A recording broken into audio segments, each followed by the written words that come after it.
भगवत गीता एक ऐसा पुनीत ग्रंथ है, एक ऐसा परम रहस्यमय ग्रंथ है जिसमें वेदों का सार तत्व संग्रहित किया गया है। इसमें धर्म का उपदेश समाहित है, इसमें जीवन जीने की कला का ज्ञान है, इसमें जीवन की सही दिशा धारा का ज्ञान है, इसमें कर्म भक्ति व ज्ञान का उपदेश है, इसमें मनुष्य के स्वधर्म का ज्ञान है। श्रीमद् भगवत गीता की भाषा इतनी प्रांजल है कि थोड़ा सा अभ्यास करने पर मनुष्य सहजता से इसे समझ सकता है। इसके हर श्लोक में इतना गहरा भाव है कि जीवन पर्यंत इसके ज्ञान को आचरण में उतारने का अभ्यास करने पर भी नित नए मनोभाव अंतःकरण में उत्पन्न होते हैं। इस ग्रंथ में सबसे मुख्य उपदेश है धर्म का। आज मनुष्य का जीवन धर्म के मार्ग से भटक गया है। दुर्भाग्य यह है कि आज धर्म के मार्ग से विमुख होकर वह जो कार्य करता है उसे भी धर्म संगत ही समझता है। आज समाज में धर्म के नाम पर दंगे होते हैं और अपने धर्म को सर्वश्रेष्ठ सिद्ध करने के प्रयास किए जाते हैं, जबकि धर्म के मर्म को कोई समझता भी नहीं। धर्म वास्तव में हमें जीवन जीने का सही मार्ग बतलाता है। श्री भगवान ने स्वयं ही कहा है, यदा यदा ही धर्मस्य ग्लानिर्भवति भारत अभ्युत्थानम अधर्मस्य तदात्मानां सृजाम्यहम् परित्राणाय साधूनां विनाशाय च दुष्कृताम् धर्म संस्थापनार्थाय संभवामि युगे युगे। अर्थात हे भारत, जब जब धर्म की हानि और अधर्म की वृद्धि होती है तब तब मैं ही अपने रूप को रचता हूँ, अर्थात साकार रूप से लोगों के सम्मुख प्रकट होता हूँ।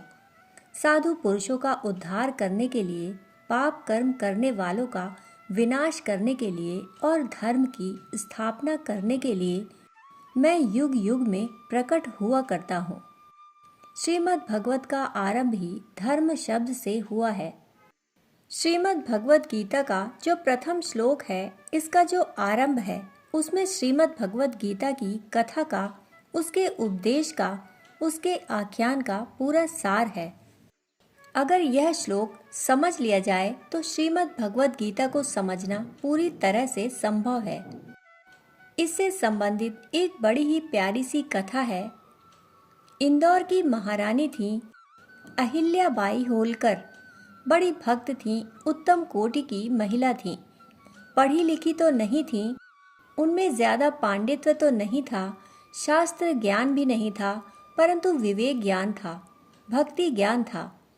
उन्होंने होलकर राजवंश के दौरान बहुत से शिव मंदिर बनवाए, प्रजा के कल्याण के कार्य किए, अनेकों शुभ कर्म किए, इसलिए जनता में वे बड़ी लोकप्रिय थीं। एक बार महारानी को ऐसा लगा कि श्रीमद् भगवत गीता तो धर्म का सार है, इसमें भगवान के वचन हैं और हमको तो संस्कृत पढ़ना नहीं आता, तो हमको श्रीमद् भगवत गीता समझने की कोशिश करनी चाहिए। और इसके लिए उन्होंने अपने राज पुरोहित को बुलाया और कहा, राज पुरोहित जी, आप हमें श्रीमद् भगवत गीता सुनाएं व पढ़ाएं। राज कार्यों से जो समय मिलता है उसमें से समय निकाल कर मैं बैठूंगी। आप गीता पढ़िएगा और मैं समझने का प्रयत्न करूंगी। महारानी की सब लोग बड़ी इज्जत करते थे, उनका बड़ा सम्मान करते थे। राज पुरोहित भी बड़े प्रसन्न हुए कि जितनी देर महारानी श्रीमद् भगवत गीता सुनेंगी उतनी देर हमें उनका सानिध्य लाभ मिलेगा। अतः दूसरे दिन राज पुरोहित महारानी अहिल्याबाई को भगवत गीता पढ़ाने के लिए पहुँचे और उन्होंने गीता का पहला श्लोक उनके सामने पढ़ा। धर्म क्षेत्रे कुरुक्षेत्रे समवेता युयुत्सुवा मामकाः पांडवाश्चैव किम कुर्वत संजय।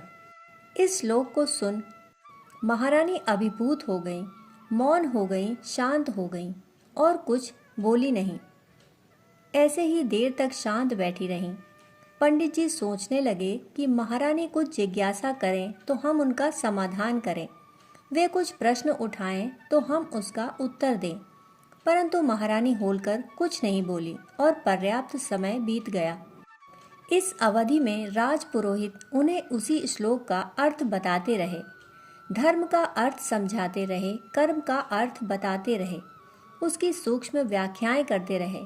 फिर वे बोले, महारानी जी, क्या अब मैं अगले श्लोक की व्याख्या करूं? महारानी होलकर बोली, नहीं राजपुरोहित जी, अब भगवत गीता हमको समझ में आ गई, अब बस इतना ही हमारे लिए पर्याप्त है। राजपुरोहित जी बड़े आश्चर्य में पड़ गए कि यह तो भगवत गीता का तत्व विवेचन भी नहीं है, यह तो धृतराष्ट्र का प्रश्न है। एक श्लोक से उनको पूरी भगवत गीता कैसे समझ में आ गई? यह सोचते हुए वे बोले, महारानी जी, मैं यह समझ नहीं पा रहा हूँ कि आप एक श्लोक से संपूर्ण श्रीमद् भगवत गीता कैसे समझ गईं? इसके उत्तर में महारानी बोली, हमको तो बड़ी सरल बात समझ में आई है और इतना ही हमारे लिए पर्याप्त है। राजपुरोहित बोले, महारानी जी, आपको क्या समझ में आया? महारानी ने उत्तर दिया, हमको तो इसके 2 शब्द ही सार स्वरूप लगे हैं। आपने धर्म क्षेत्रे कुरुक्षेत्रे कहा है और मैंने कुछ और सुना है। राजपुरोहित जी बोले, आपने क्या सुन लिया महारानी? मैंने तो यही कहा कि धर्म क्षेत्रे कुरुक्षेत्रे। महारानी ने कहा, आपने कहा धर्म क्षेत्रे कुरुक्षेत्रे और मैंने सुना क्षेत्रे क्षेत्रे धर्मम कुरु। इसका मतलब यह हुआ कि भगवान कहते हैं कि जो भी क्षेत्र तुम्हें मिल गया है, बस वहाँ धर्म करने का प्रयत्न करो। अधर्म करोगे तो भगवान तुम्हारे लिए नहीं है। इतना कहकर महारानी होलकर आगे बोली, नियति ने प्रकृति के हर जीव को अलग अलग क्षेत्र में रखा है। किसी का कुरुक्षेत्र कहीं है, किसी का कुरुक्षेत्र कहीं है। कोई शिक्षक है तो कोई विद्यार्थी है, कोई व्यापारी तो कोई नौकरी पेशा है, कोई सैनिक है तो कोई गृहिणी है। इस तरह जीवन के जितने भी रूप हैं, उन सबका अपना अपना कुरुक्षेत्र है, कर्म क्षेत्र है। प्रकृति ने, नियति ने मनुष्य को कुरुक्षेत्र तो दिया है, कर्म क्षेत्र तो दिया है, परंतु इसे धर्म क्षेत्र हमें बनाना है। उसमें धर्म की स्थापना हमें करनी है।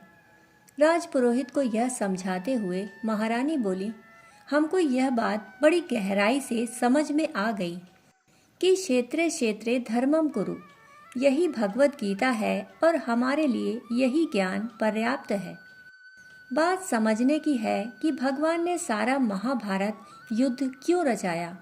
धर्म की स्थापना के लिए अपने अवतार का उद्देश्य उन्होंने क्या बताया। धर्म संस्थापनार्थाय, धर्म की स्थापना के लिए मैं हर युग में आता हूँ। जब धर्म तिरोहित होने लगता है, धर्म लुप्त होने लगता है, धर्म विस्मृत होने लगता है, क्षीण होने लगता है, तो ईश्वर को आविर्भूत होना पड़ता है, अवतरित होना पड़ता है कि धर्म को स्थापित किया जाए। धर्म क्या है? धर्म प्रकृति का नैसर्गिक नियम है। जीवन जब प्रकृति का सहभागी, सहयोगी होता है तो वह धर्म परायण होता है। जब वह प्रकृति के विमुख, प्रकृति के विपरीत होता है तो वह धर्म के विमुख होता है। धर्म के लक्षण पुराणों में, शास्त्रों में बताए गए हैं कि धर्म द्वारा हम किस तरह से अपने जीवन को, अपने व्यक्तित्व को व्यापक बनाते हैं, किस तरह से हम उदार होते हैं, किस तरह से हम संवेदनशील होते हैं, किस तरह से हम सहिष्णु होते हैं, किस तरह से हम शुभ कर्मों में प्रवृत्त होते हैं। क्योंकि शुभ कर्मों में हम जितना ज़्यादा प्रवृत्त होते हैं, हमारा व्यक्तित्व उतना ही ज़्यादा धर्मनिष्ठ बनता है।